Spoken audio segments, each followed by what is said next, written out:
दुश्मन को मारो कम, तड़पाओ ज्यादा। ये देश रहना चाहिए गैर बराबरी के खिलाफ इस लड़ाई में। नमस्कार, मैं हूं चित्रा त्रिपाठी और अब वक्त हो चला है जनहित का। ओरिएंट बेल टाइल्स स्टूडियो से आप देख रहे हैं एबीपी न्यूज। नमस्कार, मैं हूं चित्रा त्रिपाठी और आप देखना शुरू कर चुके हैं जनहित। जो कहा वो किया, जो कहते हैं वो करते हैं। प्रधानमंत्री नरेंद्र मोदी के लिए यह कहा जाता रहा कि जो कहा उन्होंने करते हैं और मोदी है तो मुमकिन है। यह बात एक बार फिर से आज साबित हो गई है। प्रधानमंत्री नरेंद्र मोदी के नेतृत्व में भारत ने एक बार फिर वैश्विक मंच पर अपनी मजबूत कूटनीतिक पकड़ साबित की है। भारत और अमेरिका के बीच हुई ये अहम डील दोनों देशों के रिश्तों को नई ऊंचाई देने वाली है। समझौते का जो मसौदा सामने आया है उसे भारत के बढ़ते वैश्विक प्रभाव की ठोस मिसाल कहा जा सकता है। 3 फरवरी को अमेरिका से भारत ने डील सील की और आज 7 फरवरी को उन तमाम सवालों के जवाब देश को मिल गए जिसको लेकर आशंका के पहाड़ खड़े किए जा रहे थे, जिन सवालों को लेकर आम लोगों के मन में संशय था।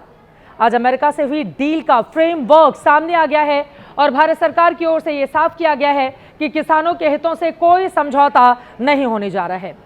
डील के फ्रेमवर्क के हर पन्नों को पढ़ने के बाद हमने आपके लिए जो ब्रेकिंग न्यूज निकाली है, सबसे पहले उसके बारे में जानकारी लीजिए। भारतीय सामान पर अमेरिकी टैक्स 50% से घटाकर 18% कर दिया गया है। रूस से तेल खरीद को लेकर लगाया गया 25% अतिरिक्त टैक्स हटाया गया है। भारत 5 साल में 45,30,000 करोड़ का सामान अमेरिका से खरीदेगा।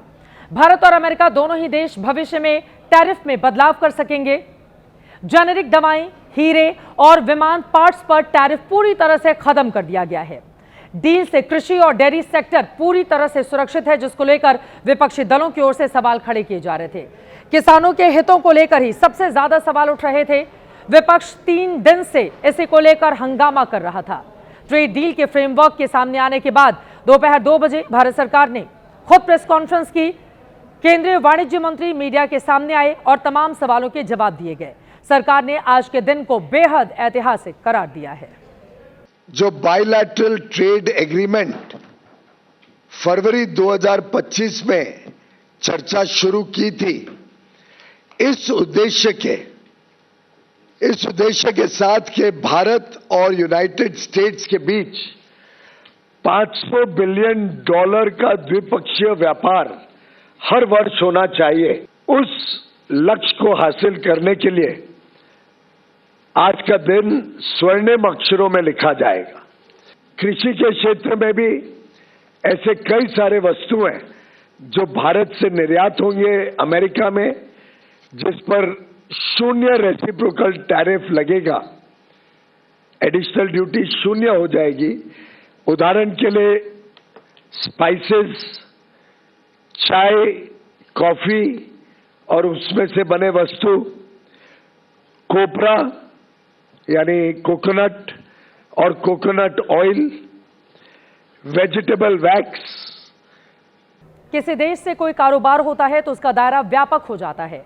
सामान्य शब्दों में समझें तो अरबों खरबों का सामान खरीदा जाता है, बेचा जाता है। अमेरिका से भी भारत यही करने जा रहा है। वैसे तो बहुत से सेक्टर में कारोबार को डील में शामिल किया गया, लेकिन 3 चीजें इसमें सबसे ज्यादा अहम है, जिसको लेकर सवाल भी, संशय भी और कई तरह का सस्पेंस भी है। पहला तेल, दूसरा कृषि और डेयरी, तीसरा जरूरत का सामान। इन तीनों को लेकर आज पूरी तरह से तस्वीर साफ हो गई है। भारत अब अमेरिका से तेल खरीदेगा और इसी तेल को लेकर टैरिफ वॉर की शुरुआत पिछले साल हुई थी। एक एक करके इन तीनों के बारे में आपको विस्तार से हम जानकारी देने जा रहे हैं, क्योंकि इन तीनों से आम आदमी का सीधा जुड़ाव है, उसके मन में सबसे ज्यादा सवाल है। सबसे पहले कृषि और डेयरी सेक्टर के बारे में आपको जानकारी देते हैं, क्योंकि देश की सबसे बड़ी आबादी से जुड़ा हुआ यह सेक्टर है। भारत कृषि प्रधान देश है। हमारी अर्थव्यवस्था की रीढ़ ही कृषि है। देश का हर दूसरा आदमी कृषि के सेक्टर से किसी न किसी रूप में जुड़ा हुआ है। 8 करोड़ लोग डेयरी के क्षेत्र से जुड़े हैं। ऐसे में भारत सरकार ने इस क्षेत्र में सोच समझकर फैसला लिया है। कई महीनों से यह आशंका जताई जा रही थी कि कृषि के क्षेत्र में अमेरिका की एंट्री होगी तो भारतीय किसानों को नुकसान झेलना पड़ेगा। अमेरिका सस्ता सामान बेचेगा, भारतीय किसानों की कमर टूटेगी। इसका जवाब भारत सरकार ने दिया है। साफ कहा है कि देश के किसानों के हितों से कोई समझौता नहीं किया जाएगा और यही हुआ भी है। दूसरी आशंका इस बात की जताई जा रही है कि डेयरी प्रोडक्ट का बाजार भारत अमेरिका के लिए खोलने वाला है।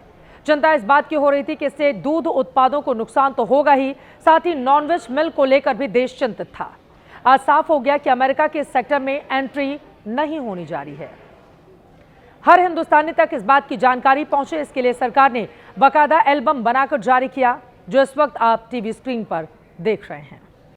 हमने कोई ऐसा काम नहीं किया है जिसमें किसी भी किसान को नुकसान हो सके। जो वस्तु भारत में सेंसिटिव है, हमारे किसान पर्याप्त मात्रा में बनाते हैं, जिसमें हम आत्मनिर्भर हैं, उन सब वस्तुओं को इस एग्रीमेंट के दायरे से बाहर रखा गया है। उसमें भारत ने कोई छूट नहीं दी है। इस ट्रेड डील से देश के उन कारोबारियों को भी फायदा होने जा रहा है जो अब तक ज्यादा टैरिफ चुकाकर अमेरिका के बाजार में माल बेच रहे थे। पिछले साल अगस्त में टैरिफ लागू होने के बाद कई सेक्टर में अमेरिकी निर्यात कम हो गया था। ऐसे में आज की ये खबर कारोबारियों के चेहरे पर मुस्कान लेकर आई। देश के अलग अलग शहरों से हमने ग्राउंड रिपोर्ट मंगाई है, जो आपको जरूर देखनी चाहिए। टेक्सटाइल सेक्टर, चमड़ा उद्योग, होम डेक्योर सेक्टर, हस्तशिल्प उत्पाद,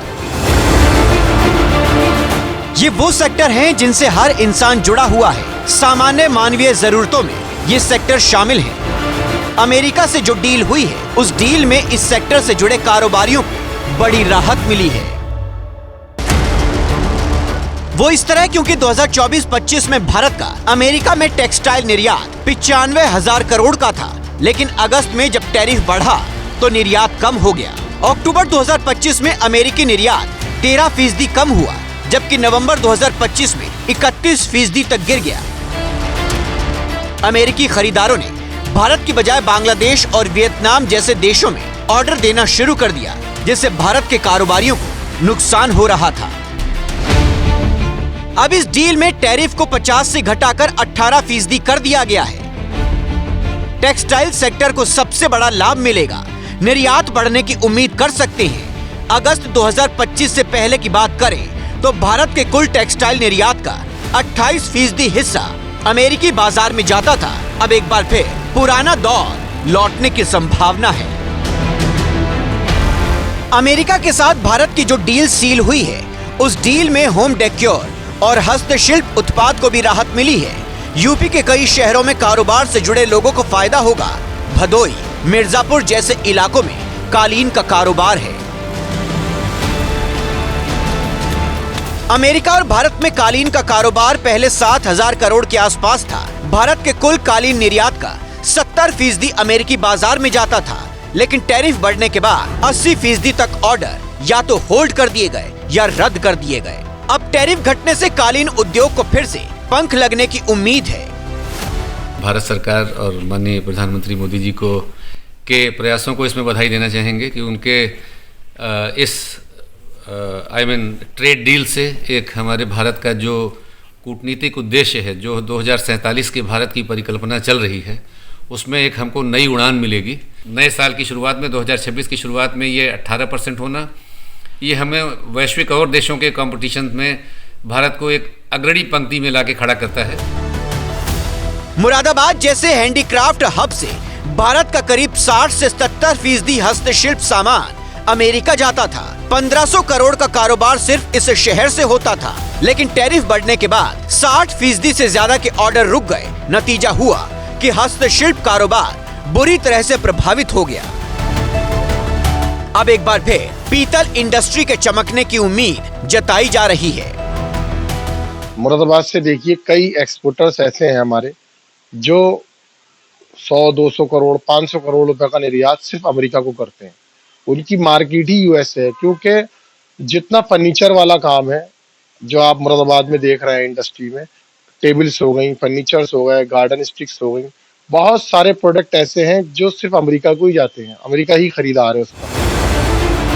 यूपी के आगरा में चमड़े के जूतों का बड़ा कारोबार होता है। हर साल अकेले आगरा से करीब 300 करोड़ के जूते अमेरिकी बाजार में जाते थे। 50% टैरिफ की वजह से कारोबार आधा हो चुका है। इस डील के बाद आगरा के चमड़ा इंडस्ट्री के मूड को हमने समझने की कोशिश की। यहाँ से इंपोर्ट होता है वेट ब्लू लेदर, जिससे कि यहाँ पर एक्सपोर्ट भी होता है, डोमेस्टिक यूज में लेदर आता है, उसको उन्होंने इंपोर्ट ड्यूटी अब खत्म कर दी है। निश्चित तौर पे भारत में सस्ता जूते का निर्माण होगा और सस्ता ही जूता एक्सपोर्ट हो पाएगा। कहीं ना कहीं ये डायरेक्टली इनडायरेक्टली मिडिल क्लास को मददगार साबित होगा, ऐसा लगता है। प्रधानमंत्री मोदी कह चुके हैं कि अमेरिका से जो डील हो रही है उससे मेक इन इंडिया को न सिर्फ मजबूती मिलेगी बल्कि रोजगार के नए मौके मिलेंगे, बाजार और कारोबार का विस्तार होगा। लेकिन विपक्ष इसमें मीन मेख निकाल रहा है, सरकार पर सवाल उठा रहा है। कनपट्टी पर बंदूक रखकर, कोई सीडी दिखाकर, ब्लैकमेल कर जो होता है वो डील नहीं होती, वो सरेंडर होता है। नाम नरेंडर, काम सरेंडर। वो नरेंडर है, वो हम नरेंद्र गलत बोलते हैं। एक बदलाव जो और हुआ है वो तेल को लेकर हुआ है। भारत पहले रूस से तेल खरीदता था, अब जो डील हुई है उसके हिसाब से अमेरिका से खरीदेगा। विपक्ष इसको लेकर भी सरकार को घेर रहा है। इस पर एक्सपर्ट क्या कह रहे हैं, सुनिए। देखिए, जो हमारी डील अमेरिका से हुई है, अमेरिका से हमारी ये डील है कि हम उनसे भी अब तेल मंगाएंगे, वो ज्यादा मात्रा में मंगाएंगे। लेकिन इसका ये अगर जो धारणा बन रही है कि हम रूस से तेल मंगाना बिल्कुल बंद कर देंगे, इसमें कोई सच्चाई नहीं है। ना भारत सरकार ने ऐसे कहा है, ना डील में इस तरह की कोई बातचीत है, और न किसी कंपनी ने इस तरीके की बात की है। तो हमारा रूस से तेल आता रहेगा। हाँ, इसमें सच्चाई है कि भारत ने रूस से तेल मंगाना कम कर दिया है। दिसंबर 2025 में तेल का आयात बीते 38 महीने में सबसे कम हुआ है। जनहित में अब बात अमेरिका की ओर से जारी उस नक्शे की जिस पर पाकिस्तान और चीन को मिर्ची लग सकती है। ये नक्शा भारत का है, जिसमें पूरा का पूरा जम्मू कश्मीर भारत का दिखाया गया है। वैसे तो इसमें नया कुछ भी नहीं है, क्योंकि पाकिस्तानी कब्जे वाला जम्मू कश्मीर हो या अक्साई चिन, दोनों ही हमारे देश के अटूट हिस्से हैं। लेकिन अफसोस है कि इन इलाकों पर पाकिस्तान और चीन ने दशकों से अवैध कब्जा कर रखा है। आज नहीं तो कल ये इलाके भारत के पास आने तय हैं। लेकिन आज सुबह सुबह अमेरिका की ओर से जारी भारत के नक्शे ने हमारे जलनखोर पड़ोसियों को कैसे बेचैन कर दिया है और आपको, भारतवासियों को, कैसे कर दिया है खुश। देखिए।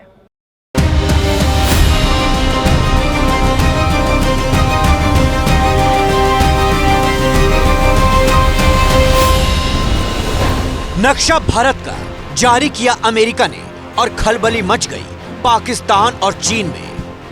ये नक्शा संपूर्ण भारत का है, उस पाकिस्तानी कब्जे वाले जम्मू कश्मीर के साथ जो आजादी के समय से ही पाकिस्तान के अवैध कब्जे में है, उस अक्साई चिन के साथ जो हमारे मौजूदा केंद्र शासित प्रदेश लद्दाख का अखंड हिस्सा है। लेकिन इस हिस्से पर दशकों से चीन का अवैध कब्जा है। इस नक्शे को भारत और अमेरिका के बीच अंतरिम ट्रेड डील के फ्रेमवर्क के ऐलान के बाद जारी किया गया है। जारी करने वाले अमेरिका के ट्रेड रिप्रेजेंटेटिव यानी अमेरिकी कारोबार प्रतिनिधि हैं।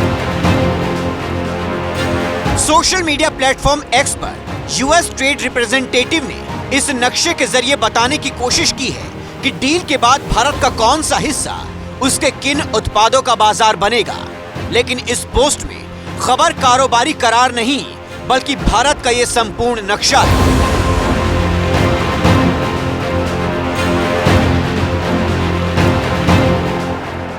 जाहिर है, अमेरिका से कारोबारी समझौते के जरिए भारत ने अपनी कूटनीतिक ताकत का एहसास भी दुनिया को कराया है। वैसे तो भारत को अपनी अखंडता और संप्रभुता पर किसी बाहरी प्रमाण पत्र की जरूरत नहीं है। बावजूद इसके अंतर्राष्ट्रीय मामलों के जानकार इसे अमेरिकी रुख में बड़े बदलाव के रूप में देख रहे हैं। अमेरिका ने यह जानबूझ के करा है, सिग्नल दिया है पाकिस्तान और चाइना को कि भारत के साथ उसके रिश्ते अब वापस पटरी पर हैं, और पटरी पर ही नहीं है। अमेरिका भारत का क्लेम जो है और भारत की जो टेरिटरी है उसको रिकॉग्नाइज करता है कि पीओके और अक्साई चिन भारत के हैं।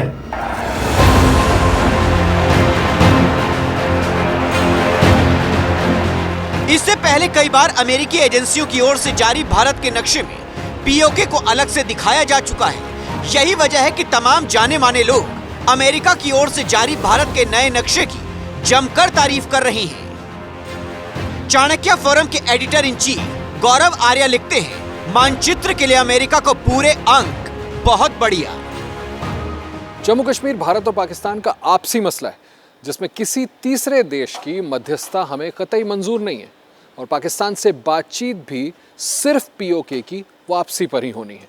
लेकिन अब तक होता ये था कि अमेरिका समेत दुनिया के कुछ देश भारत के नक्शे में पीओके पर पाकिस्तानी कब्जे और अक्साई चीन पर चीन के कब्जे को रेखांकित करते थे। लेकिन पहली बार अब अमेरिका ने संपूर्ण जम्मू कश्मीर को भारत का अटूट हिस्सा दिखाकर निश्चित ही चीन और पाकिस्तान को बड़ा संदेश दिया है। अमेरिका की ओर से जारी ये भारतीय नक्शा पाकिस्तानी सेना के प्रमुख आसिम मुनीर और प्रधानमंत्री शहबाज शरीफ को भी तगड़ा झटका है, जो हाल ही में पाकिस्तान के कब्जे वाले कश्मीर की विधानसभा में कश्मीर बनेगा पाकिस्तान का ख्याली पुलाव पका चुके हैं। यह हरगिज नहीं होगा, आज नहीं तो कल पाकिस्तान को अपने कब्जे का 1/3 जम्मू कश्मीर भारत के हवाले करना ही होगा, क्योंकि भारत सरकार के रुख से पूरी दुनिया वाकिफ है। कश्मीर हमारा अटूट और अभिन्न हिस्सा है, जिस पर रत्ती भर भी समझौते की गुंजाइश नहीं है। हमारी घोषित नीति रही, अगर पाकिस्तान से बात होगी तो टेररिज्म पर ही होगी, अगर पाकिस्तान से बात होगी तो पाक ऑक्युपाइड कश्मीर पीओके उस पर ही होगी। जैसे बीजिंग चीन का है, इस्लामाबाद पाकिस्तान का और वॉशिंगटन अमेरिका का, उसी तरह पूरा का पूरा जम्मू कश्मीर भारत का अटूट अंग है। ये वो सत्य है जिसे कोई भी झुठला नहीं सकता। ये और बात है कि जम्मू कश्मीर के 78,114 वर्ग किलोमीटर जमीन पर पाकिस्तान ने अवैध कब्जा बनाया हुआ है और अक्साई चीन के 38,000 वर्ग किलोमीटर जमीन पर चीन का गैर कानूनी कब्जा है, जिसे कभी ना कभी चीन और पाकिस्तान को भारत को वापस देना ही होगा। चीन दुनिया की दूसरी बड़ी आर्थिक ताकत है, जिसकी खुमारी में वो कभी कभार अरुणाचल प्रदेश से लद्दाख तक अपनी घुसपैठी मंशा के इजहार से चूकता नहीं है। लेकिन आज का सच चीन को भी मालूम है कि भारत अब 1962 वाला देश नहीं, बल्कि बहुत जल्द ठीक उसके बाद दुनिया की तीसरी सबसे बड़ी आर्थिक महाशक्ति बनने वाला है। लेकिन पाकिस्तान है कि वो कभी चीन तो कभी अमेरिका के बूते कश्मीर पर अपनी अधूरी ख्वाहिश पूरा करना चाहता है। पाकिस्तानी सेना प्रमुख और प्रधानमंत्री तो अमेरिकी राष्ट्रपति डोनाल्ड ट्रंप को खुश करने के लिए चापलूसी की सारी हदें पार कर चुके हैं। महीने में आसिम मुनीर अमेरिका के दौरे कर चुके हैं, ट्रंप के साथ 2 बैठक कर चुके हैं, जिसमें जून 2025 का लंच भी शामिल है। पाकिस्तानी सरकार ने तो औपचारिक रूप से ट्रंप को शांति का नोबेल पुरस्कार देने की मांग तक की थी। हाल ही में जब ट्रंप ने गजा पर बोर्ड ऑफ पीस बनाया तो शहबाज शरीफ उसमें शरीक होने भागे भागे पहुंच गए थे। लेकिन अब भारत के संपूर्ण नक्शे के जरिए अमेरिका ने पाकिस्तान को उसकी हद ही नहीं बल्कि सही मायने में उसकी औकात दिखाई है। तो ये इंडिकेट करता है कि अमेरिका ठीक है, जहां उसका अपना मतलब है पाकिस्तान के साथ काम करेगा, वो हर चीज में पाकिस्तान के हिसाब से तो नहीं चलेगा, किसी भी चीज में नहीं चलेगा, और खास करके भारत के साथ रिश्तों को लेकर के। अमेरिका की ओर से जारी भारत के इस मैप से यकीन मानिए पाकिस्तान और चीन को मिर्ची ऐसी लगी होगी कि इस्लामाबाद और बीजिंग इसके जवाब में साजिश की नई खिचड़ी पकाने में जुट गए होंगे।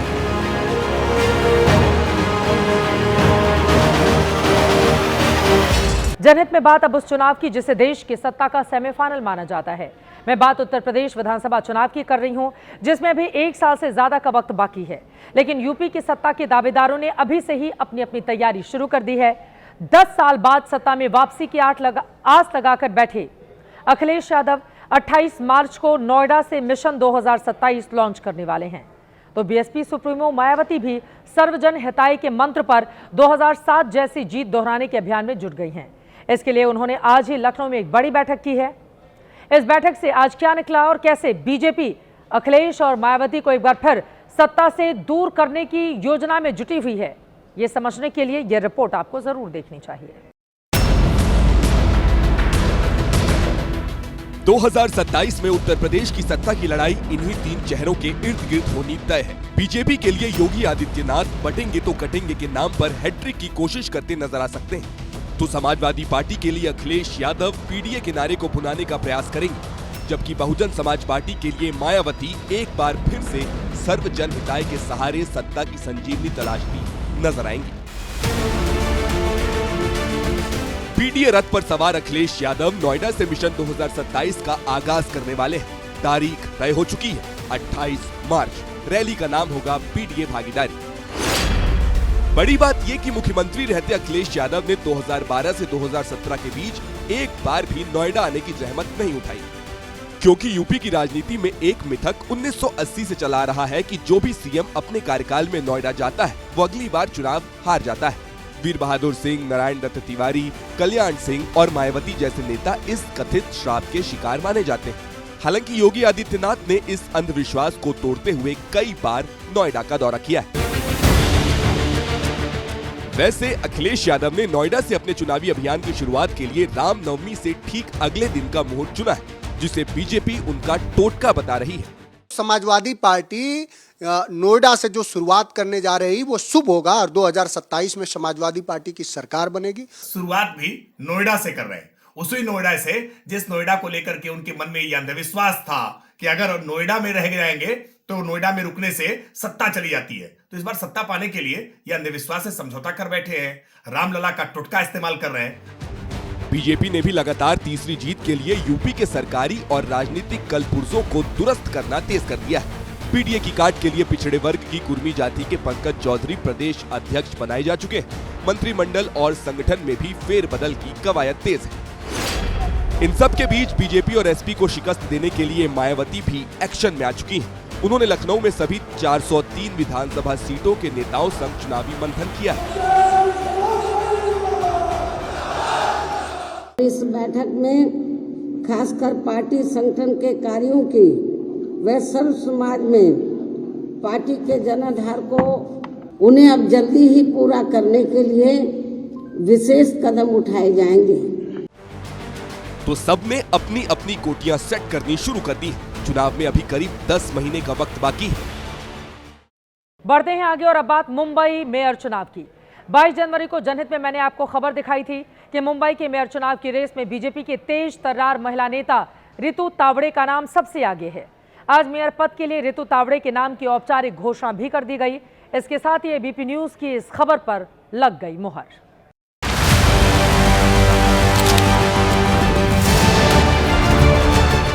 देश की आर्थिक राजधानी मुंबई का अगला मेयर कौन होगा, ये लगभग साफ हो गया है।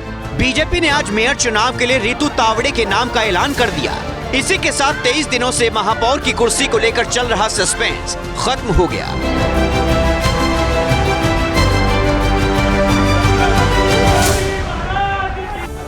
ग्यारह फरवरी को होने जा रहे बीएमसी मेयर चुनाव से पहले आज मुंबई बीजेपी अध्यक्ष अमित साटम ने मेयर चुनाव के लिए रितु तावड़े के नाम की औपचारिक घोषणा की। एबीपी न्यूज से बातचीत में रितु तावड़े ने मुंबई को घुसपैठिया मुक्त करने का वादा दोहराते हुए कहा कि मुंबई का असल रंग भगवा ही रहेगा। बांग्लादेशी घुसपैठी उनको यहाँ से मुंबई से हटाना, क्योंकि हमारे जो मूल मुंबईकर हैं उनके लिए चलने के लिए फुटपाथ नहीं है। मुंबई के बाहर के लोग आके यहाँ पे घुसपैठी करेंगे तो हमारा मूल मुंबईकर कहा जाएगा, इसलिए इनको हटाना हमारी प्राथमिकता है। तो रितु तावड़े क्या कहती है, मुंबई का रंग क्या है? मुंबई का रंग भगवा है। रितु तावड़े ने लगातार तीसरी बार पार्षद चुनाव जीता है। इस बार रितु तावड़े ने वार्ड नंबर 132 से जीत दर्ज की। वार्ड 132 से रितु तावड़े की लगातार दूसरी जीत थी। रितु बीएमसी की शिक्षा समिति के अध्यक्ष भी रह चुकी हैं। मेयर चुनाव के लिए उम्मीदवारी का ऐलान होने के बाद रितु तावड़े ने आज पार्टी नेताओं की मौजूदगी में अपना पर्चा भी दाखिल कर दिया। कि मुंबई का महापौर हिंदू होगा, मुंबई का महापौर या मराठी होगा, उसी के अनुसार आज एक मातृशक्ति मुंबई महानगर पालिका का नेतृत्व करने जा रही है। वहीं महायुति के संख्या बल को देखते हुए उद्धव की शिवसेना और कांग्रेस ने मेयर चुनाव में अपने उम्मीदवार नहीं उतारे। एक पार्षद वाली शरद पवार की एनसीपी ने भी महायुति के समर्थन का ऐलान किया है। रितु तावड़े मुंबई में बीजेपी की पहली मेयर हैं और बीएमसी की 8वीं महिला महापौर होंगी। और अब वक्त है जनहित स्पेशल का। पप्पू पास हो गया, ये तो आपने कई बार सुना होगा, लेकिन इस बार पप्पू फंस गया। हम बात कर रहे हैं निर्दलीय सांसद पप्पू यादव की, जो कल रात दिल्ली से पटना पहुंचे अपने घर और फिर आधी रात को उनकी गिरफ्तारी हो गई। रात से सुबह तक जो हुआ वैसा एक चुने हुए सांसद के साथ होते आपने शायद इसके पहले कभी नहीं सुना होगा। हाई वोल्टेज ड्रामे में पप्पू यादव की पहले गिरफ्तारी हुई, फिर अस्पताल में जांच कराने पहुंचे। आखिरकार कोर्ट ने उन्हें जेल भेजने के बजाय पुलिस कस्टडी में अस्पताल भेज दिया। लेकिन आधी रात को गिरफ्तारी की नौबत क्यों आई एक सांसद के लिए? इस खास रिपोर्ट में आपको पूरी खबर मिल जाएगी।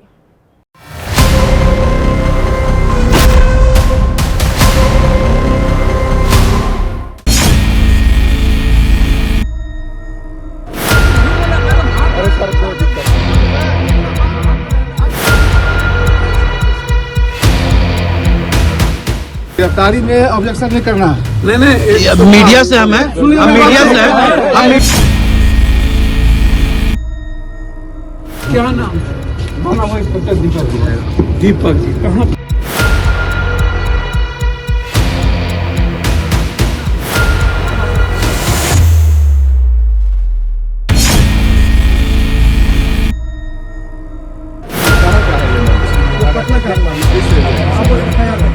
आंदोलन का है।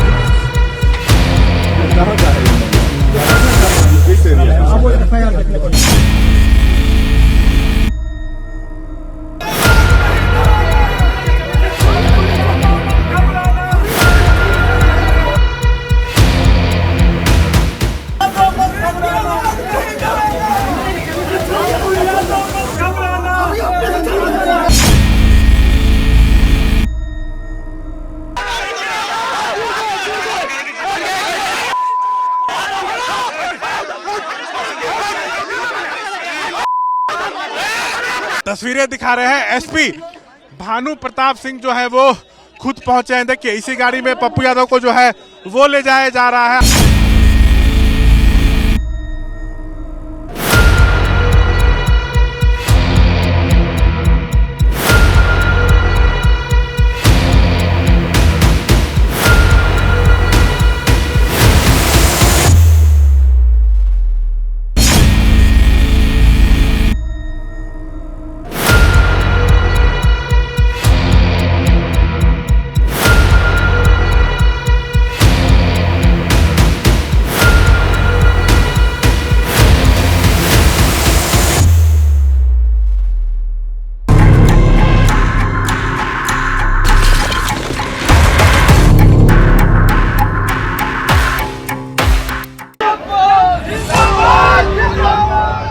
घंटे 7 तस्वीर, पटना से दिल्ली तक मची सियासी खलबली। देर रात सांसद पप्पू यादव के घर से शुरू हुआ हाई वोल्टेज ड्रामा घर से अस्पताल, अस्पताल से कोर्ट और फिर कोर्ट से जेल की दहलीज तक पहुंच गया।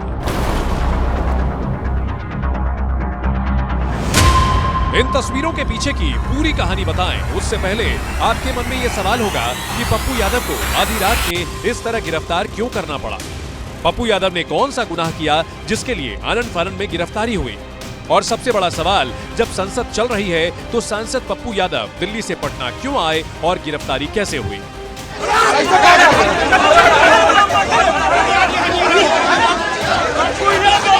हर सवाल का जवाब देंगे। गिरफ्तारी के बाद बदलती सियासत की पूरी पिक्चर दिखाएंगे, लेकिन शुरुआत उस वक्त से जब सब कुछ सामान्य था और किसी को भनक तक नहीं थी कि रात होते होते पटना की सड़कें अखाड़ा बन जाएंगी।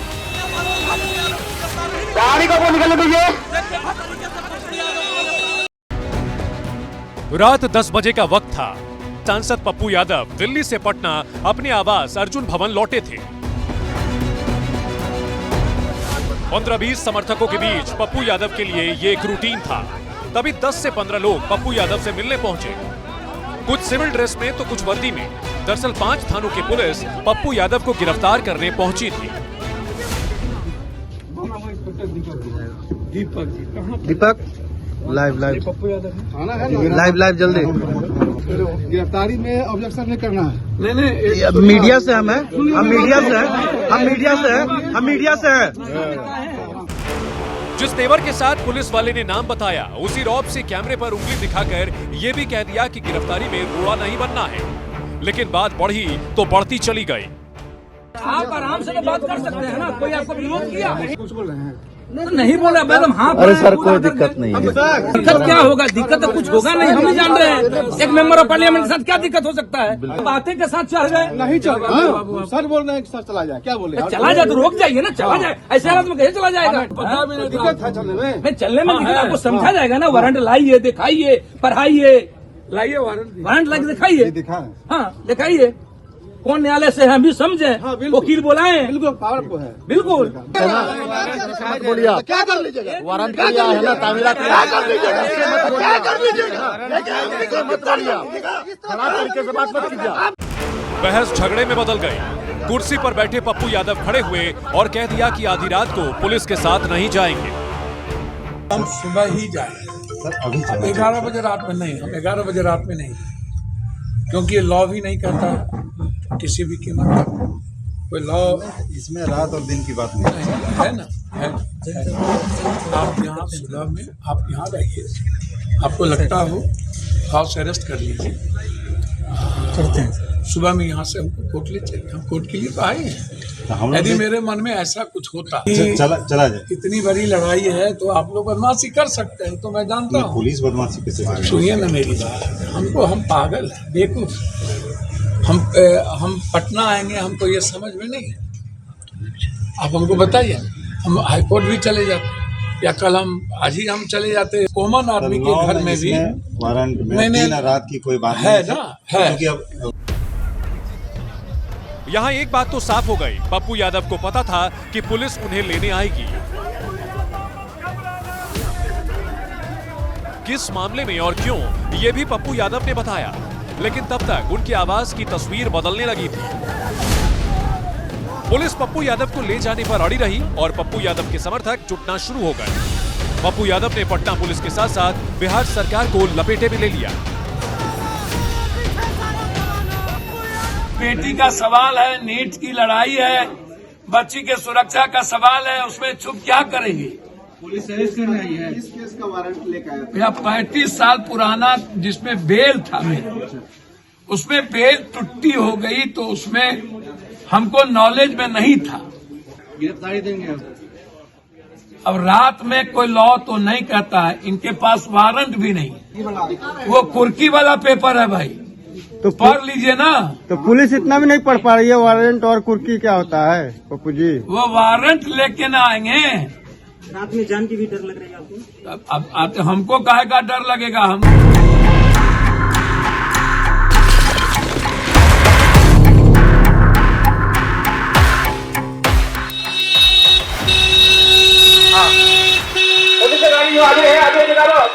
पप्पू यादव प्रेस से बात करते रहे और रात 11 बजे के आसपास पटना के एसपी भानु प्रताप गाड़ियों का काफिला और 20-25 पुलिस वाले लेकर पहुंचे।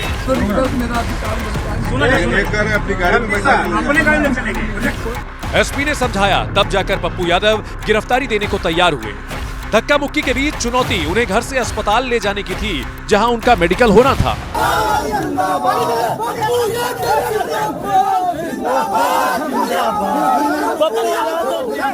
दो पुलिस वालों के कंधे पर हाथ रखकर पप्पू यादव नीचे आए तो समर्थक नारेबाजी कर रहे थे।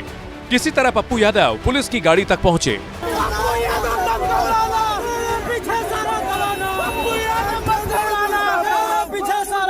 गिरफ्तार कर लिया गया है पप्पू जी। पप्पू यादव मत घबराना, को बचाना।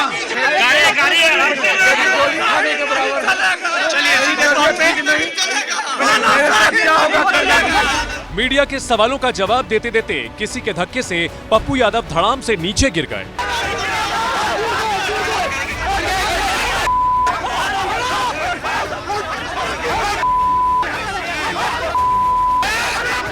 पुलिस वाले समर्थकों को हटा रहे थे और समर्थक उग्र होते जा रहे थे।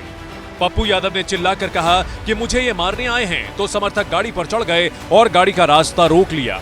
तस्वीरें दिखा रहे हैं एसपी भानु प्रताप सिंह जो है वो खुद पहुंचे हैं। देखिए इसी गाड़ी में पप्पू यादव को जो है वो ले जाया जा रहा है। आप किसी तरह पप्पू यादव को लेकर पुलिस की गाड़ी आगे बढ़ी। आगे जाने दीजिए गाड़ी को। हाँ।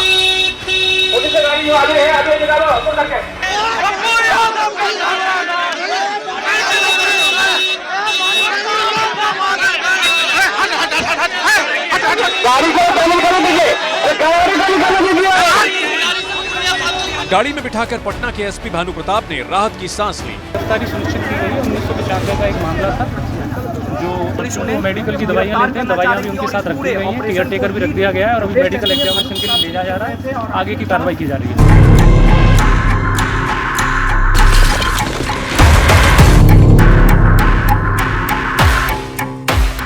यहां से पप्पू यादव को मेडिकल के लिए 7 किलोमीटर दूर IGIMS ले जाया गया।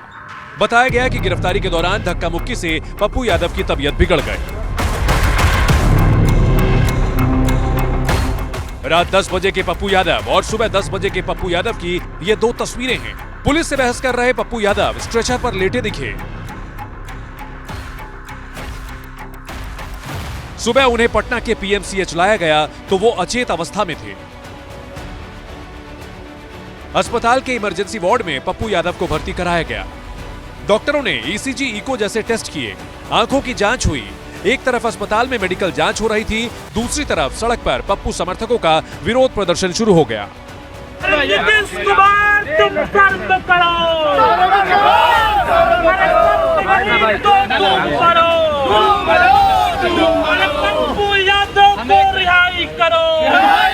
दोपहर 1 बजे के बाद पप्पू यादव को MP MLA कोर्ट भेजा गया, जहां से उन्हें 2 दिन के न्यायिक हिरासत में भेज दिया गया। यानी पप्पू जेल नहीं गए, लेकिन पुलिस की निगरानी में PMCH में अगले 2 दिन रहेंगे। उनको जो बेल के बिंदु पर हम लोगों ने आवेदन देने की कोशिश की, लेकिन चूंकि जज साहब का कहना था कि पहले कस्टडी में हम लेंगे, उसके बाद आप बेल का रेगुलर बेल की बात करेंगे, तो इनको हम लोगों ने कहा कि सोमवार को जज साहब का कहना कि बेल पर के बिंदु पर हम लोग सुनवाई करेंगे। लेकिन फिलहाल अभी जो है सो इनका स्वास्थ्य को देखते हुए इनको जेल नहीं भेज करके PMCH में इलाज के लिए भेजा जाए। संवाददाता शशांक कुमार कोर्ट के फैसले के बाद उस घर पर पहुंचे जिसको कब्जाने के आरोप में पप्पू यादव की गिरफ्तारी हुई। हम उसी मकान के ठीक बाहर खड़े हैं। कैमरा पर्सन निरंजन जो है आपको तस्वीरें दिखा रहे हैं। विनोद बिहारी लाल जो है ये उनका मकान है। उनकी जो मौत जो है वो हो चुकी है। हम आरोप था कि पप्पू यादव और उनके सहयोगियों ने धोखाधड़ी कर उनका मकान किराया पर लिया, कब्जा कर लिया। मकान मालिक को बाद में जानकारी हुई कि मकान का इस्तेमाल सांसद का ऑफिस लाने के लिए किया जा रहा है। इसके पहले मकान को किराया पर लेते वक्त इस बात को छिपाया गया था। इस तरह के 31 साल पुराना मामला है। पप्पू यादव जब पेश नहीं हुए तो कोर्ट ने गिरफ्तारी वारंट और साथ में इश्तेहार जारी किया था। इसलिए कल रात जैसे ही पप्पू यादव पटना पहुंचे तो पुलिस गिरफ्तार करने पहुंच गए। पप्पू गिरफ्तार हुए, लेकिन अपनी गिरफ्तारी को नीट स्टूडेंट की मौत मामले के विरोध से जोड़ दिया। अब इसके आगे की तस्वीर देखिए। पप्पू खुद को कांग्रेस का नेता बताते हैं, लेकिन आधी रात की गिरफ्तारी से अस्पताल की तस्वीरें मीडिया में आने के बावजूद कांग्रेस चुप्पी साधे बैठी रही, क्योंकि ना तो कांग्रेस पप्पू यादव को अपना मानती रही है और ना ही उसकी साथी आरजेडी। इसलिए तो चुनाव में भी पप्पू यादव को प्रचार की गाड़ी पर चढ़ना तक नसीब नहीं हुआ था। आखिरकार राहुल गांधी और प्रियंका गांधी ने पप्पू की गिरफ्तारी का सोशल मीडिया पर विरोध किया और एक्स पर पोस्ट किया, और आरजेडी भी बिहार सरकार के एक्शन के खिलाफ बोली। सरकार पूरी तरह से चाहती है कि विपक्ष को खत्म कर दिया जाए। कोई सरकार के खिलाफ अगर आवाज उठाता है तो उसे गिरफ्तार कर लिया जाता है। नियम और कानून से ही न चलेगा देश और राज्य। जब भी कोई नेता गिरफ्तार होता है तो वो बीमार होता है, ये जनरल नियम है। लेकिन सच्चाई ये है कि पुलिस कोई अपने तरीके से नहीं जाती है। माननीय न्यायालय का जब वारंट और कुर्की जब्ती उसको मिला तो ये पुलिस की जिम्मेवारी है उसका पालन करना। ये सच है कि पप्पू यादव नीट छात्रा रेप कांड के विरोध में बोल रहे थे, लेकिन ये भी सच है कि कोर्ट का आदेश मानने के लिए पप्पू यादव को गिरफ्तार करने पुलिस पहुंची थी।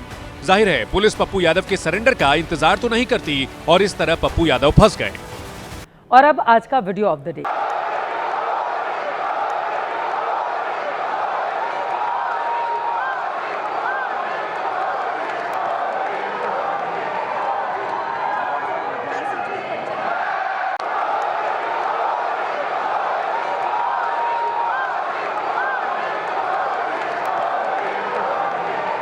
और अब आज का जनहित मंत्र। सच्चा रिश्ता एक अच्छी पुस्तक जैसा होता है। वो कितना भी पुराना हो जाए, फिर भी शब्द और उसके भाव नहीं बदलते। इसी के साथ जनहित में मेरे साथ बस इतना ही।